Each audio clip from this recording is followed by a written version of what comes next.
So, welcome. I'm very excited about today's talk. It was many years ago that I first ran across Matt Raible's blog, and I think I was actually reading at the time that he got his Volkswagen bus, which is in looks in way better condition today than it did when I remember seeing the first pictures of it. But followed that for many years, and ran into Matt at a conference and said hi, and he actually seemed like a really nice person. So I thought, I wonder if I could get him to come give that talk for the lunch and learn, and he agreed. So I'm very excited to have Matt here.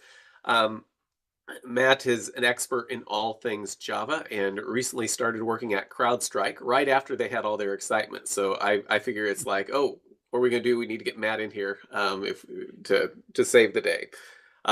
Anyway, so Matt, I will turn it over to you. Thank you so much for doing this. Very excited to see this, and yeah, thank you. Yeah. Okay, let me share my screen. We'll get this going. If anything, sounds or looks weird, just let me know. Everything look okay? Looks good. All right. Well, welcome. This talk is on micro front ends for Java microservices. My name is Matt Raible. I'm a hick from the sticks. I actually grew up in the backwoods of Montana with no electricity, no running water, and had to walk 2 miles to the bus stop every day. The cool thing is in the winter we got to cross country ski, so I'm one of these people that didn't even realize till later in life that I had a lot of Nordic skiing abilities just from all the cross country skiing we did as kids. I live in Denver, Colorado with my beautiful wife Trish and awesome kids Abby and Jack.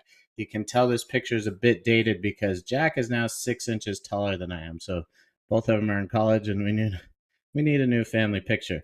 I also have a middle child. His name is Hefe.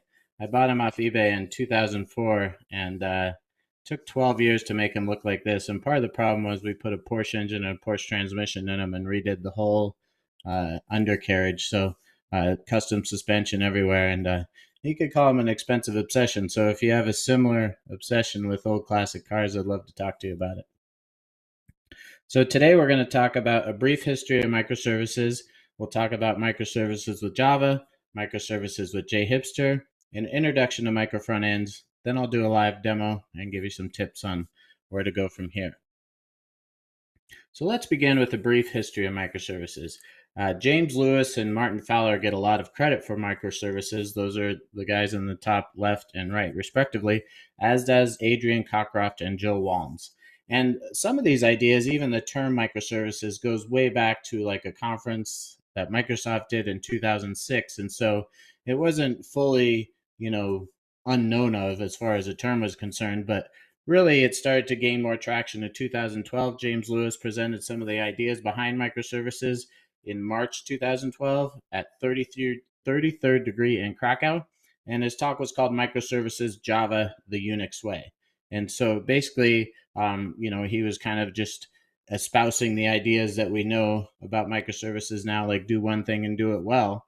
But I also wanted to recognize Adrian Cockcroft, who was at Netflix at the time, and he described the architecture as fine-grained SOA. And so he kind of pioneered the style at web scale, as did Joe Walnes, Dan North, Evan Botcher, and Graham Tackley. So Martin Fowler and James Lewis were kind of the ones that you really hear about all the time because they wrote the definitive article simply titled Microservices, and that was published on March 25th, 2014. So keep that date in mind because that is important. March 25th, 2014. And years later, this is still considered the definitive article that defines microservices. And so in that article, they mentioned Conway's Law. And Conway's Law is basically if you have an organizational structure, you tend to develop software around that organizational or communication structure. And so if you have a group of UI specialists, middleware specialists, and DBAs, that's how technology teams have traditionally been segregated, right? And when teams are separated along these lines, even simple changes can lead to cross-team project taking time and budgetary approval. And a smart team will basically optimize around this and choose the lesser of two evils, forcing the logic into whatever application layer they have access to. So this is an example of Conway's Law in action. For instance, if the middleware people are Java folks and they would gain efficiencies from working with the DBAs to get a stored procedure instead of doing all the logic in their code, chances are they'll do the logic in their code just because it's kind of a pain to talk to the DBAs. Whereas if you organize a team that has UI specialists, middleware specialists, and DBAs on it, then you're much easier.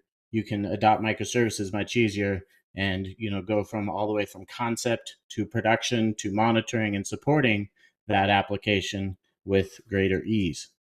And so the philosophy of microservices architecture essentially equals to the Unix philosophy of do one thing and do it well. And it's just, it's easier to work on one small thing.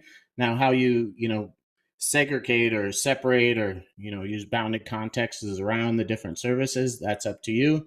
But typically, you'll want to talk to one database per microservice and not have, 16 microservices talking to the same database, because then you kind of, blew up the point of microservices. So Java is a great language to develop microservices with. In fact, some of the biggest names in our industry use it. Netflix, Amazon, Google all have large Java implementations, and eBay, Twitter, or LinkedIn. Yep. Major companies handling incredible traffic with Java. And so implementing microservices, architecture in Java isn't for everyone. And for that matter, implementing microservices often isn't needed. And so this is one of the things that Martin Fowler emphasized in his article on microservices was, don't do it for like resume driven development, right? Like start with a monolith, maybe, have some asynchronous communication between your components in that monolith, and do things that way, because then it's much easier to split it up if you ever need to split it up. And the primary reason that a lot of companies need to split it up is to scale developers, not to scale their people. So I worked at LinkedIn in 2008, and we had about 1,000 developers at that time, like committing code to the same mono repository that was the LinkedIn app. And the biggest headache was Wednesday nights, merging all the branches to go out on Thursday. And so by splitting things into microservices, those teams could be responsible for their own releases and do, 10 deploys a day if they want instead of one a week. So if you're going to scale your people, hiring Java developers is one of the best way to do it. After all, there are more developers fluent in Java than most other languages, although, JavaScript and even Kotlin is catching up quickly. But, one of the things that I used to say is, when web companies, or I didn't say it, I was quoting a friend of mine, when companies grow up, they become web or Java shops. So web scale companies become Java shops. And I used to think it was because Java is a great language, right? And turns out it was mostly because there's more Java developers available than anyone else. And what I've seen in my experience now, as I work for more and more companies out of Silicon Valley, is a lot of them now will actually train developers to learn the language. So they want you to know one language really well, whatever it may be, and then you come in and they have another language that they might use. Currently at my company, it's Go and Python. And I didn't know either of those when I started, and they're training me to learn them. So that is another common thing that's happening. So the Java ecosystem has some well-established patterns for developing microservice architectures. If you're familiar with Spring, you'll feel right at home developing with Spring Boot and Spring Cloud. I used to ask a lot of people, if they've heard of Spring Boot, if they're using Spring Boot, but now it's so ubiquitous that I ask who's not using it, and typically not many hands go up. So in my opinion, there's a strong correlation between microservices in Java and Spring Boot plus Spring Cloud. So October 2002 is kind of, a revolution in the Java space where Rod Johnson writes J2E design and development. And for me, I was one of those Java folks that hadn't really got into EJBs. I was kind of doing a bunch of front end work, working with struts a lot and just talking to databases. And even though I created an AppFuse project around the same time that generated an app for you, it was still very much non-EJB. I did use XDoclet and to communicate between like struts and Hibernate, and basically used XDoclet to generate some code there, but still wasn't using EJB. So when Rod Johnson wrote his book, I was like, sweet, now I don't have to. And so in 2004, Spring 1.0 came out. And in my AppFuse project, I adopted it, learned a lot about Spring, even wrote one of the first books on Spring back in 2004. And then in 2006, all of a sudden, they came out with XSDs in their XML and made it a ton easier. And so, Java developers at the time were like, oh, Spring just got a lot easier, right? Instead of 100 lines of XML, now I only need, let's say, 30. And still, it was, cumbersome with some frameworks within the Spring ecosystem. For example, a CG security, which eventually became Spring security. I remember when I integrated into AppFuse, it was like 5 pages of XML. And so we certainly got into XML hell in the late 2000s. A lot of people basically had fatigue from doing Spring. And one of the things that I noticed is a lot of the projects I worked on, the XML never changed, right? So we're basically shifting from doing it in Java code to doing it in XML so we could change it, but then we'd never change it. So, it was kind of a weird abstraction there. In 2009, the reaction from the Spring team was, well, let's develop this Java config thing, and that'll make it much easier for people to, configure their dependencies, and they can do it in code. And no one really used it. It kept going along with this XML thing. And it wasn't until Spring Boot 1.0 came out April 1st, 2014. And so remember Martin Fowler's article, March 25th, 2014? This is just a week later on April Fool's Day that Spring Boot 1.0 was launched. And then 2015 was Spring Cloud 1.0. So, that's why I say there seems to be a correlation with the microservices in Java. And just to let anyone know, if you have any questions at any time, feel free to ask them, and we'll make sure that it gets relayed to me and I can answer it in real time. So Spring Boot does Java very well. It's become the on-off switch of enterprise Java. Everyone's using it, loves it, right? It embedded the app server in it, whether it's Tomcat or Jetty or Undertow. It's very opinionated. Works with Maven and Gradle. You all know all this, so I'll keep moving on. Hey, Matt, got a quick question. Yeah. Jeff was asking, where did AppFuse fit within that history? What year was it you started AppFuse?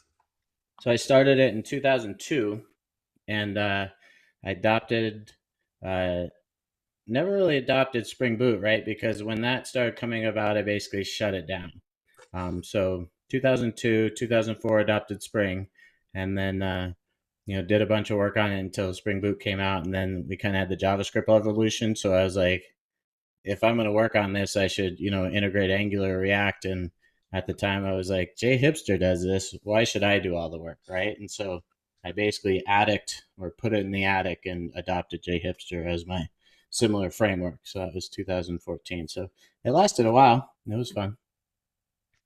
Thanks. Any other questions on that? All right, so we'll keep moving along. So Spring Framework 5 was released in September 2017, and it built on Reactor and the reactive stream specification and includes a new reactive runtime and component model called Spring WebFlux. And so Spring Boot 2.0 added Spring WebFlux support and was released March 1st, 2018. So almost 4 years after the initial version of Spring Boot. And Spring WebFlux was basically a more efficient use of the resources that it was deployed upon. So, not as much memory use, not as much CPU used. And then it could also have back pressure just because of the way the reactivity worked. And so the clients could, know if you shouldn't send more data, and, is a more efficient system. So people often ask, when should you use Spring WebFlux versus Spring MVC? And the Spring team has said performance differences are negligible unless you're doing a lot of API calls at a scale of at least 500 requests per second, give or take. And so most of the time, you probably won't need it, but if you're getting large cloud bills in the millions of dollars, maybe you can save 100,000 or 200,000, right, by adopting Spring WebFlux. And so to look at the difference in code, here's some Spring MVC code from a JHipster app I wrote. The JHipster app is 21 points as part of my JHipster mini book. And you can see it's very procedural, right? It creates the points based on an object. It basically saves them in a repository and then saves it in a search repository and then returns a response. And if you look at the WebFlux version, it's not as procedural, right? You save to that points repository and then you flat map it to the points search repository and then you map that to the result that you send back.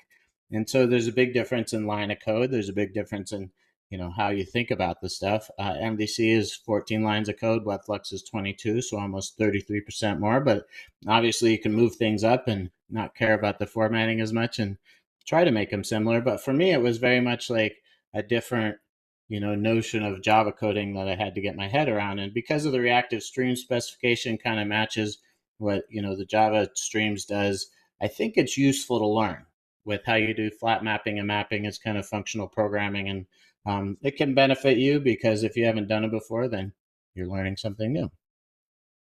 And so we integrated reactive and Spring Web Flux into JHipster around 2020 and 2021. It did take us probably a full year with a lot of developers working on it and making sure it all worked. And so I wrote this article about it on the Okta developer blog in 2021, January of that year, and it basically has all the details of how you might do that. And now in JHipster, we make it super easy. It's just a question: do you want to use Spring MVC or Spring Web Flux? And so one of the things I realized as I wrote that article was about micro front ends. And it wasn't until micro front ends started getting some popularity that I realized it. This whole architecture and this whole app that's described in this blog post, it's basically a gateway in the front. It's a blog microservice, which has posts, it has tags, and it has blogs in it, right? Those are the three components of like a blog app. And then it has a store app that has products in it, so you might be able to sell those. It has no cart component, but you could easily add that. And basically, what I realized was JHipster generated all this suite, but the gateway had the UI, and the UI was a monolith. And so this monolithic UI is, basically coupling all these microservices together. And so it kind of it broke the whole notion of microservices because everything's tightly coupled again. If you change something in the blog and it affects the UI, you got to deploy the gateway as well. And so it just kind of it blew my mind in a sense where I was like, well, Java developers love this post. They love the concept that JHipster does this, but they're not even reflecting on the UI. And part of the reason I think in the JHipster community that happened was just because there was a lot of developers not doing a UI, right? They were just generating the backends with JHipster. So you might be asking at this point, what is JHipster? So it started out as just a simple application generator with Spring MVC and AngularJS. So this is 2013. And Julien Dubois basically did the first commit October 21st, 2013. And the commit was hipster stack for Java developers, Yeoman, which is the generator, Maven, Spring, and AngularJS in one handy generator. And he released it December 7th, 2013. And it's grown quite a bit since then. We get almost 100,000 downloads a month. We had 2 million downloads in 2020. That's because everyone is staying home and hacking away. So that's probably why that happened. But it's been a very successful project. We attribute a lot of that to the rise of the JavaScript frameworks, right? Because now we support Angular, Vue, or React. And on the back end, Spring Boot and just the rise of the popularity of Spring Boot, we kind of piggybacked along that. So I like to think of it as a Swiss Army, or not a Swiss Army knife, but a choose your own adventure book. But for the components you might use in an application. And the funny thing about the thriving open source project there, you see App Generator Platform Learning Tool. The reason we call it a platform is we generate a lot of the files that you might need around your application. So for instance, CI/CD, or if you needed Kubernetes or you needed Docker Compose, you need these things to run your app in a different environment, we can do all that. And then the funny thing is, because there's so many apps on GitHub that have been generated with JHipster, we've found that ChatGPT is well trained on JHipster. And so if you're in a JHipster app, to start typing some code, there'll be lots of options for you there. So to use JHipster, you can install it. It's a Node, app by default, just the CLI. And so you can, create a directory and CD into it and run it. That take command is similar to make dir and, CD into that dir. And so you might be asking as a Java developer, well, I have to install Node. What the heck? And so that was the original reason that Julian created the whole JHipster architecture, was so you didn't have to install Node. And at the time in 2013, it was actually using Ant at one point when he first created it, and then they migrated to Maven. So it uses these plugins, whether it's Gradle or Maven, that actually downloads Node and runs it for you. So once you create the project, you don't really need Node anymore. You can just run it from Maven or from Gradle. But at the same time, there's a nice flow that you get with developing the UI if you do have Node installed. And so we've invented JHipster Online, which is very similar to start.spring.io, and a JDL option that you can use as an alternative to the CLI. So I'll get to those in a minute. JHipster provides choose your own adventure. I know it's kind of tough to see. I'll see if I can zoom in there so it's a little bigger. But we basically, ask you a number of questions when you create your application. What is the name? All right, easy one. What type, monolith, gateway, or microservice? Whether you want to do Spring MVC or Spring Web Flux, authentication type, we support JWT session-based for monolith, and then OAuth 2.0. Database type, you can do SQL or NoSQL, build tool, Gradle or Maven, and then the web framework is Angular, React, and Vue. And so if you're asking, about other things, whether we support them or not, let's say Svelte, we do have other projects. We have this blueprints notion that allows you to override parts of JHipster, so you could customize and not use any of the three and use Svelte instead. So someone's done that. There's a Svelte blueprint out there. So it's just awesome. What an ecosystem. And so we also have start.jhipster.tech, and that is the same as a command line in a sense, because it just has drop downs with the choices for the questions. And so you can answer them all, and then you can download the file or the project, or you can push it to GitLab or GitHub if you want to. So that's the only reason it has like the sign in options there and the register options, is if you wanted to save your app definition on JHipster Online, or you wanted to push it to, these other repositories. And it's great for single applications. But when you get into microservices, that's where JDL somewhat shines. And so, sorry, this is still zoomed in there. Make sure that one's not zoomed in. All right, so that's JHipster Online. And then this is what the JDL looks like. So you can see there's actually multiple applications, right? And so the first application is the gateway. You can see in this example, it's reactive as true. And the JDL only needs to override the things that aren't default. So if I wanted to use Angular for the client framework, I wouldn't have to specify it because Angular is the default. So a lot of the notions or a lot of the lines in this file are basically just overriding the defaults. And so you can see there's a gateway, then there's a blog, and then if we move on from there, you can see the entities, right? There's a blog entity, a post entity, a tag entity, and then a product. And then it defines relationships. And so if you look at this particular one, the gateway at the top there, you'll see it says micro front ends blog, store. So if you didn't want to use micro front ends, you want to do a monolithic UI, is delete that line, and then you're good to go. The one difference is when you're using micro front ends versus when you're not, is in the subsequent microservice projects, you don't want to specify the client framework because there is no client framework, right? It's all in the gateway. Another important part of microservices architectures are Docker and Kubernetes. And so we support Consul and Eureka for service discovery. And those run in a Docker container, and then CI/CD, of course. But the microservices architecture I was talking about in the first blog post I wrote in 2021 basically look like this, where you can see the gateway has an Angular app, and all the microservices, it talks to over HTTP, but it's still a monolith UI. And so with micro front ends, what you end up with is on the gateway, it's just a shell, and it pulls in the front ends from the microservices. So the beauty with that is that you can actually package your micro front ends with your microservice, and it can be all in one jar, Docker container, whatever you want to use for deployment. And it makes them, much more like microservices in that whole architecture for, segregating things and making them independently deployable. And so just like microservices, there was an article called Micro Front Ends, 2 words, published by Cam Jackson on Martin Fowler's blog in June of 2019. So now this is 5 years ago, right? It's been a while. Even microservices has been 10 years ago. And, ThoughtWorks Radar had micro front ends on its radar for a long time. Starting in November 2016, they said assess it. In November 2017, they said trial it. 2019, April 2019, they said adopt. And then November 2019, still in adopt. And you probably know how ThoughtWorks Radar works. As soon as, it's not the new hotness, it kind of just drops off and, people are using it. So there's some key benefits that ThoughtWorks witnessed. And ThoughtWorks is a consulting agency, so they're working with a lot of clients, helping them do custom development.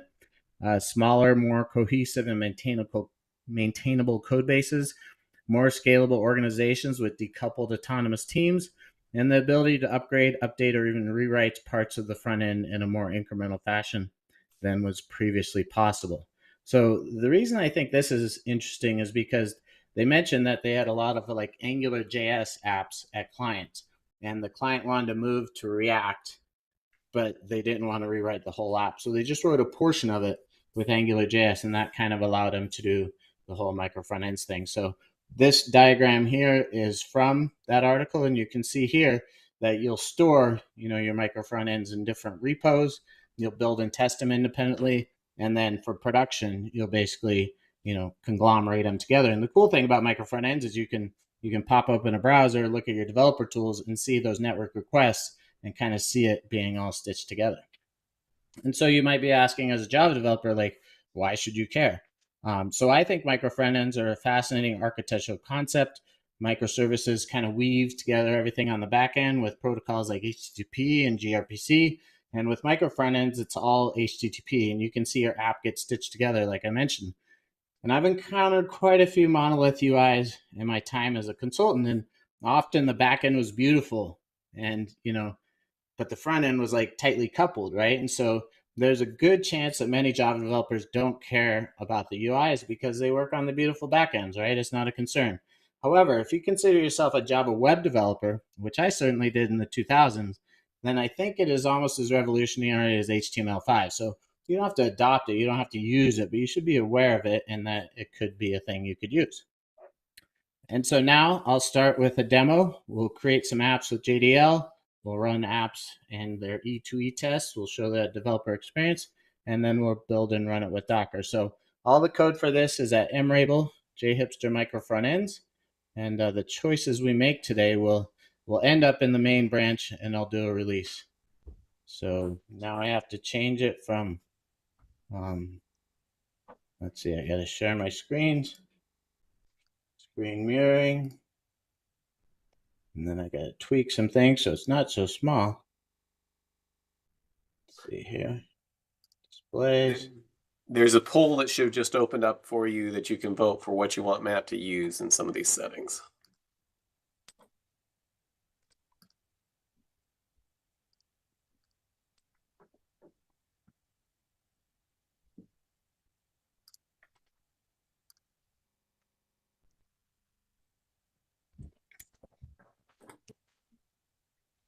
Apologize for the noise in the background. That's my wife being loud in the kitchen.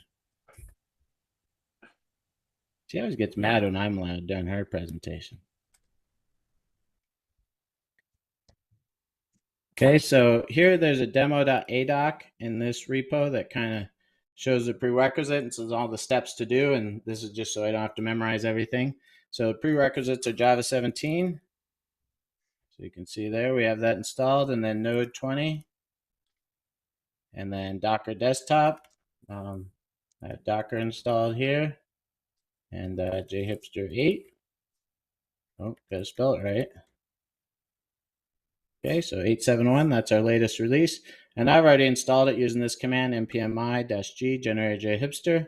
And so we'll go into the downloads directory here, make sure there's nothing in there, and create a micro front ends JHipster directly. And there hasn't been any consensus that I've seen on micro front ends as 2 words with a dash or as 1 word. With microservices, we've kind of just shortened it to 1 word and we don't split it up anymore. Micro front ends tends to do it both ways. So did we get some answers on that poll? Yes, hang on, let me see. Looks like we've got 67% are going for Spring MVC. Okay, and what about the web frameworks? Hang on, I have not done that one yet. So let me Okay, start. that's Angular Reactor View. Okay. So here you go. What do you guys want? Your Angular Reactor View.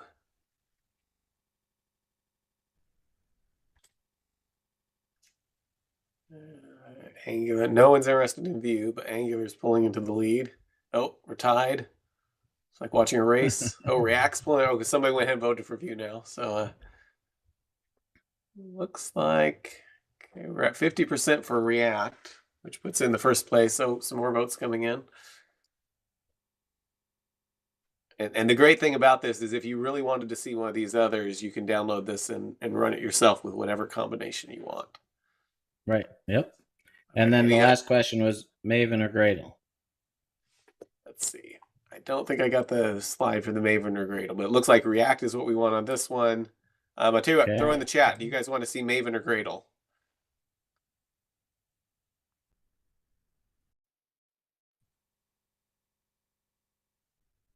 Okay, let's go with Gradle. The first two people who replied said Gradle. Oh yeah, Okay. everybody's interested in Gradle. So cool. All right. So this is the JDL that I have, and this is actually using the JDL plugin from JetBrains. There's a developer that works there that wrote this for us, and so you can see here, if I was to, delete the true for reactive, and then do command you know, space, it gives me code completion. So that's pretty cool. You can get code completion for all these. We can just remove reactive true because reactive false is the default. So we'll make all those non-reactive. And then we're going to use Gradle and React. And I have this custom theme in here. Everything else is the same because I chose Gradle. So we should be good to go with that. So now back to my steps here. Put this on the left, and there's a link to that JHipster JDL plugin there. And then we'll put this on the right.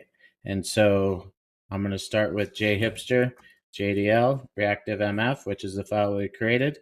And then I have some other options in here, mono repository and workspaces. So mono repository, you're probably not going to want to do it because in reality, right, if you're doing microservices, you should probably have a Git repo for each one. And in this case, I'm putting it all in one. That's so it makes it easier to share with y'all. I wouldn't do that normally. And then workspaces is similar to NPM or similar to Maven in the aggregator palm, where you can have one that kind of sits above all your palms and it can run commands and at one level, and it does it for all of them. So that's the same thing for NPM. And we'll just go ahead and generate those.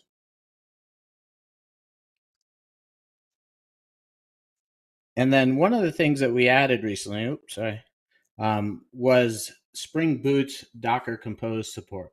So when I used to do this demo, what I'd have to do is after everything's been generated, I'd go into the gateway directory, I'd start up Keycloak since we chose OAuth 2, I'd start up console since we're doing microservices, we need service discovery, and then I would start up the database Postgres for the gateway.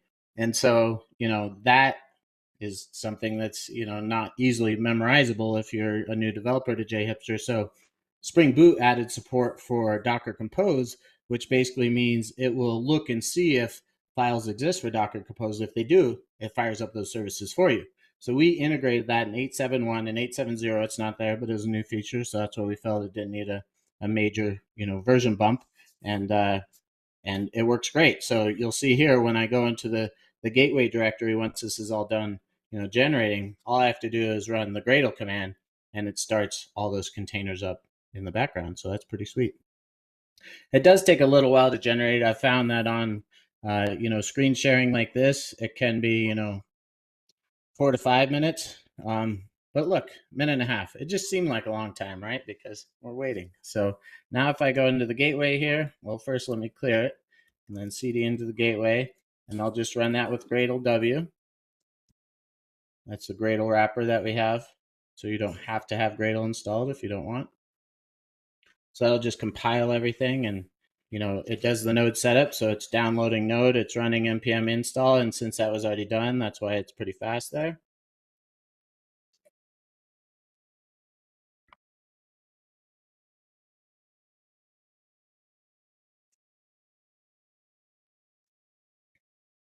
And if we were to look at Docker PS, there's nothing running. Oh, that's going to fail when it wants to start up those Docker containers. Yep, sure enough. So this is something that shouldn't happen, right? Because you should have Docker going. Check that one. Apply and restart. But we have had issues where people don't choose a database and it still fails because it can't find Docker. So the next release will fix that. Let's see, Docker PS. Okay, now it's working. Now it'll start just fine up here. And so it's a better error message because that Docker failed up here versus our error message before was like can't connect to Keycloak, and people are like, what? I didn't choose Keycloak, and it's like, well, yeah, you did when you chose OAuth 2. Another thing I wanted to point out is under resources, you can see here I've bumped all these up. So CPU limits way up there, memory limits 32. I think it's like 2 gigs by default. So to run all of these locally, you might have to do that. And so now everything's up and running here. If we were to go to localhost 8080, make that a bit bigger, you can see we're able to sign in with admin, and then we're logged in, and you can see entities. Well, there aren't any because those are the downstream micro front ends and microservices that aren't running yet, right? And so even if we were to go to localhost 8500, that's console, it only has the gateway running. And if you were to look at this, this is a Docker check. So since we're not running in Docker, that's why the service check is failing, but it is up there. So now we can go into our blog app, and this uses Neo4j while the store uses MongoDB. Is that a good idea? Probably not, right? You probably shouldn't have your microservices talking to totally different database architectures unless there's a good reason for it. So I just did it because, it was fun to show that JHipster supports the different databases.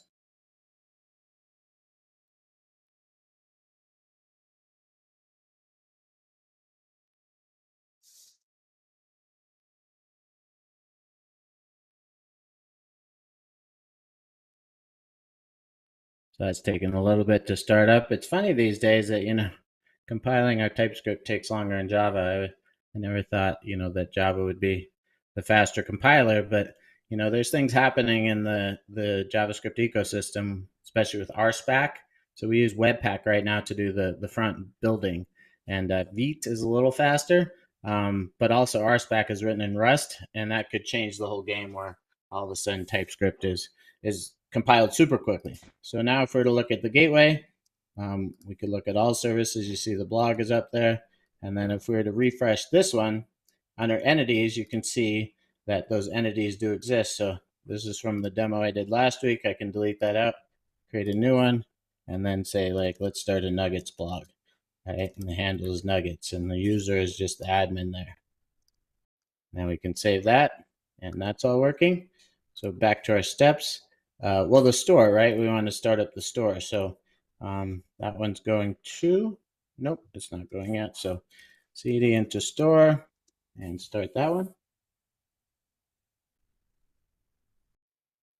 And then while that's going, one of the things I can show you is how the micro frontends architecture works. So it's on this webpack.microfrontend.js, uses the module federation plugin for Webpack, and it basically has these shared defaults, which it grabs all the shared dependencies from package.json and then adds a version to them. So that version is just 001 right there. So that should match across your gateway and microservices. And then what we do is we share those dependencies, we share the mappings, as well as these files so the downstream microservices can use them without specifying themselves. And then if we were to look at source main web app, this is where all the app stuff is. Under entities menu, I think it's here. Nope. Shared layout menus. And then entities is where it pulls in those remote microservices. So you can see here this blog entries, entities menu items. It uses react.lazy and it imports that remote. That's from module federation here. And this, blog service is looked up from console. So that's the service discovery part. And it pulls in the entities menu from there and then basically stuffs it, right down here, blog entities menu items. Also the store right there, doing something very similar. And then for the routes, that does the same thing, right? It's pulling those in lazily from those remotes. And then if we were to look at, the blog, for instance, that's up here. Source, again, it uses source main web app. But the Webpack is a little different. Webpack micro front end. Instead of sharing it, it's basically exposing its own entry. So this is remote entry, and it has two exposes, right? The entities menu and the entities route. And so if we were to go here, look at that for the blog. Oh, sorry about that.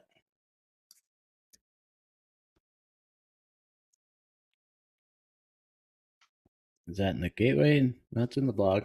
So this is the entities menu that it's sharing, right? That gets sucked into the gateway, and then the routes are right here, and those get pulled in or exposed to the gateway as well. So all those routes will be there. Hey So Matt, that's how all that works. we had a Yeah, question. Somebody asked, is the module federation done on the client side or the server side? client side. There is no server side component. When it's a running JHipster app, it's just Java, and everything happens in the browser for the spa. Mano, did that answer your question?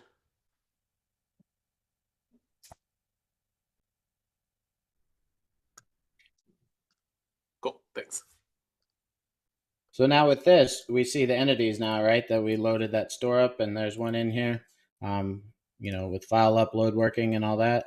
It's got a beer that's $20, so we're probably in Norway or something like that. Um, and the other thing I wanted to show you is you can get hot reload. So this is in the gateway. If we were to do npm start in the gateway, npm start, it'll give us hot reload of that UI. So if we're back, oh, what is that? Sorry.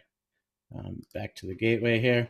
If we were to go into like the home.tsx for the gateway, and I got a little code snippet here I want to copy.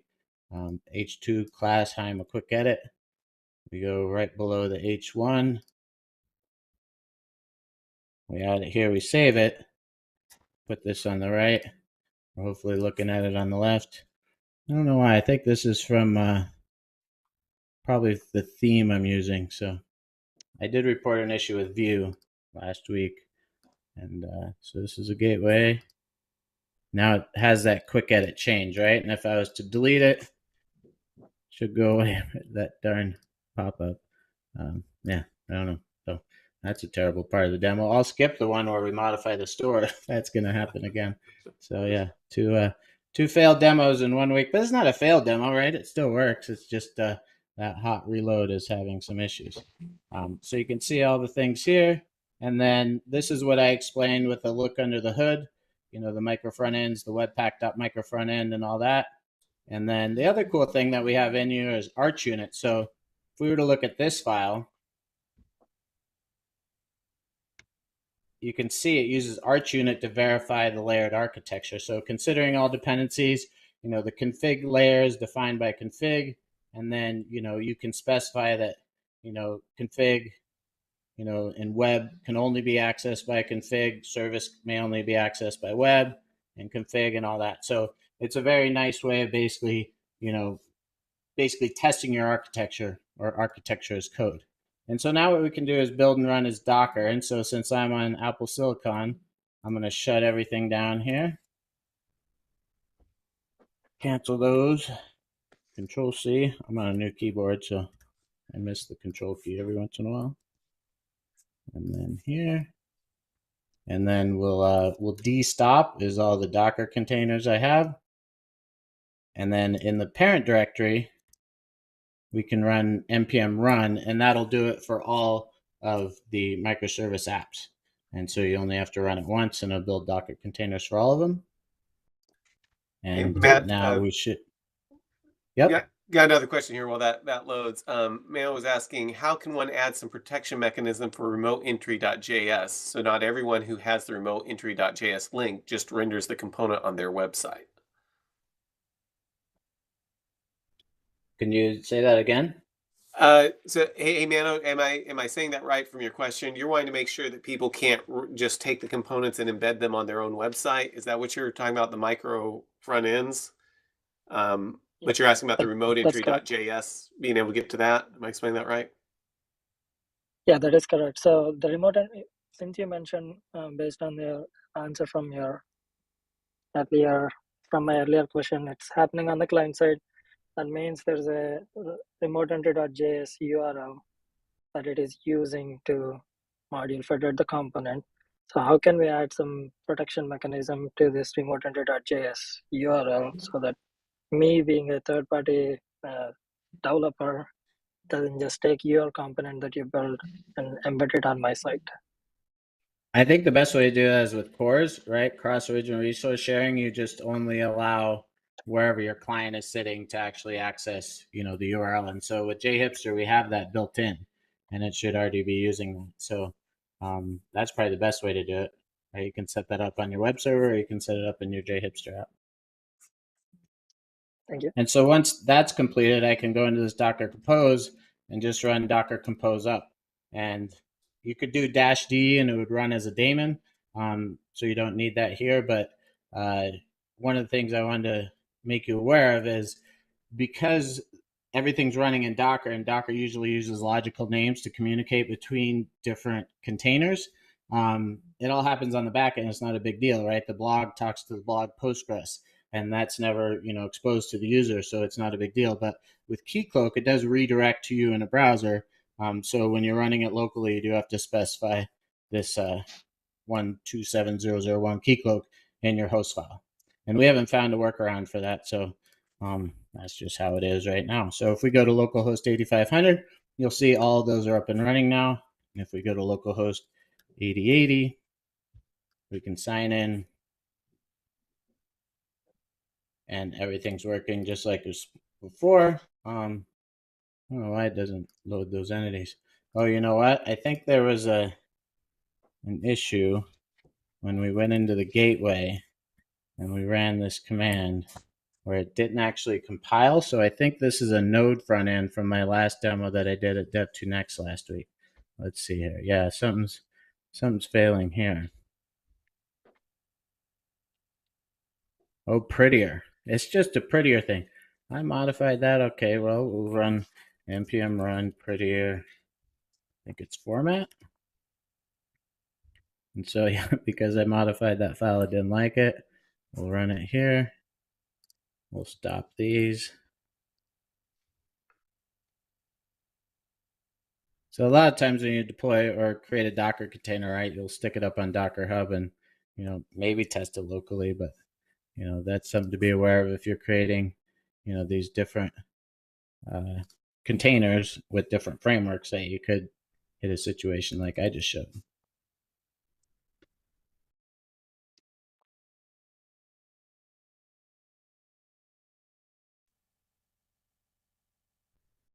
And the other thing that's cool about the Docker setup that we have is under Docker Compose is where everything sits. So let's collapse everything. And then it's under Docker Compose. In the central server config, there's actually an application YAML that you can use to override any of the values in all of the microservices. So for instance, if you wanted to switch from using, Keycloak to something like Auth0 or Okta, you could just specify the issuer, the client ID, and the client secret in here, and it would switch all your microservices to use that. So that's just a feature of, Spring Boot. We're not really doing much. We're just enabling that. So now if we restart everything here, we can see it looks a little better. It looks like our theme like before. And up here, we will have those entities and everything's working, running in Docker. And then another cool thing you can do at the top level is you can do npm run E2E for Cypress end-to-end tests, and then -ws, and that's for the whole workspace. So that means that it'll run the Cypress tests for each of the apps. So this is the administration section of the gateway app it's running now, and then it'll go into the blog and run, well, it's still in administration there. Now it's in blog, and it's running the end-to-end tests for the blog, and then it'll run them for the product as well once it gets there. So we like our Cypress test because, as you can imagine, with all the different combinations that we're doing with JHipster, it's nice to, automate the verification that all of that's working and there is no runtime errors.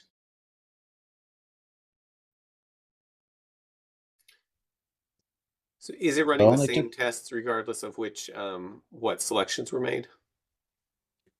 It's running whatever Cypress tests are in each of the projects, right? So you can see here with the product one, it did run the admin tests. And because I didn't show like the store running standalone, the cool thing is when you use that npm start and you're within a microservice project, you're just modifying those entities. So the entities menu up at the top is only product if you're modifying the store. And so whatever you define in these Cypress tests, they will be run. And so that's all I had for the demo, I believe. If you want to switch identity providers, there's some links in this demo script. Again, jhipster micro frontends under Raible, and then deploying with Kubernetes. I did have that in the JDL, so because of that, it did generate a whole bunch of Kubernetes stuff here. The deployment descriptors for everything, as well as a kubectl apply to run it all and apply that in the demo namespace. And so, like I said, you can find all the code on GitHub, and there's also a link to the blog post where I first talked about this.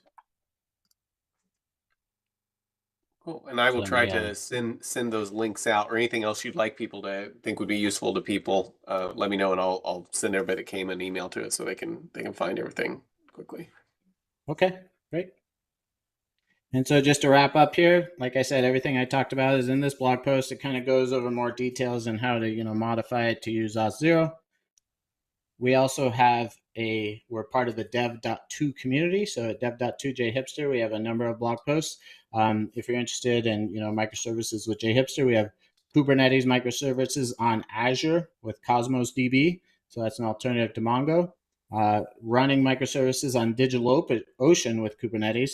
jhipster microservices on AWS with Amazon Elastic Kubernetes Service. And then one of my favorites is CI/CD Java microservices with Circle CI and Spinnaker. So that shows you how to do CI with Circle CI, as well as CD or continuous delivery with Spinnaker. So that's pretty neat. I'll use Kubernetes for that as well. And you might be asking, what about Kotlin? Well, guess what? We got a Kotlin blueprint. So I don't know that it's up to date with the latest release of jhipster, but we have been doing a lot of work on it. So if it's not, it should be soon. But you can install it, npm install -g generator jhipster Kotlin, and then you just run khipster instead of jhipster, and it'll prompt you for the various options. Or if you have a JDL, you can do khipster JDL. So we have a number of other blueprints. We have one for .NET Core. So if you want a .NET backend, if you want the Nest.js backend, we have that. So you could have a Node backend. Micronaut, Quarkus, we have those. And for front ends, we have Svelte as well as Ionic and React Native. So Ionic and React Native are if you want to do a mobile app. And those will you can use those as separate apps. So you can have your main jhipster app. You could even have your own web UI on that. And then you could have the separate mobile apps. The other ones we have is Entity Audit. So if you want to do auditing of your entities, Spring Native, if you want to use GraalVM, JOOQ, if you want to use a different, instead of Hibernate and JPA. And then we have a new one in version 8 called Migrate. So it makes it very easy for you to migrate your applications. And if you Google for, jhipster upgrade an app, we have a whole page on how you would use that blueprint, as well as just a command jhipster upgrade that'll upgrade between releases.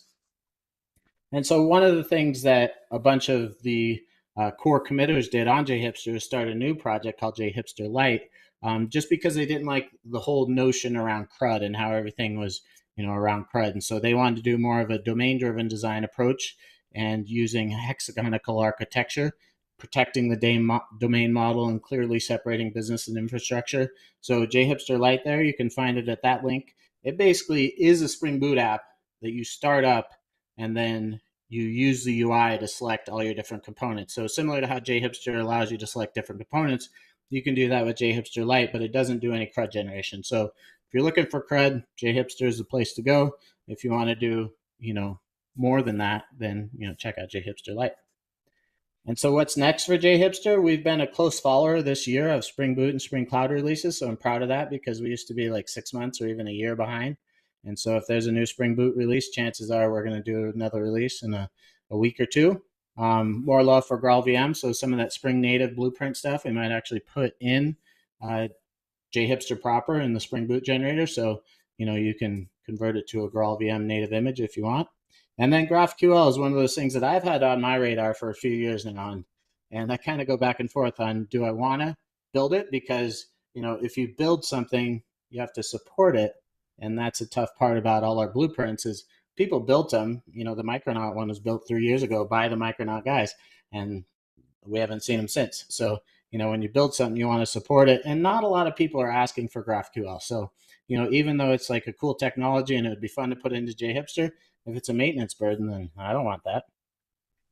But more than anything, I see jhipster as knowledge. So you can generate a jhipster app and then look how the components fit together and kind of figure that out and use it in your own apps, right? It's all Apache 2.0 license, so as long as you give credits in your release notes or whatever, it's not a big deal.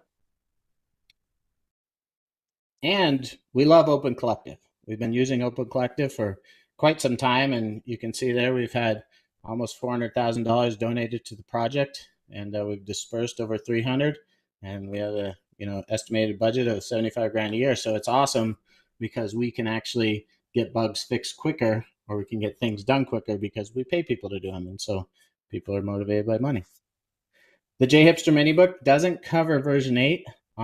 It is on my radar. I keep saying I'm going to do it next month, and I haven't yet, but I do really want to update it. But the 7, not a lot's changed with 7, so it's a free download from InfoQ. Quick and to the point, just develops a monolith instead of a microservices, and if you want, you could buy it, but you can get it for free too. So if you want to learn more, I recommend Spring Boot Guides, spring.io/guides. JHipster's documentation. We got a new website, so that's pretty awesome. And Stack Overflow or ChatGPT, right? They both have a lot of information on there. So my action to you is to try JHipster. There's a command to install it and check it out. If you want to just see what I generated today, I will put the source code from what we generated up on GitHub shortly after this. And thanks for watching. Keep in touch. You can find me on raibledesigns.com. That's my blog. I'm on Twitter at mraible. This presentation should already be on SpeakerDeck at speakerdeck.com/mraible. I scheduled it last night. And if you want to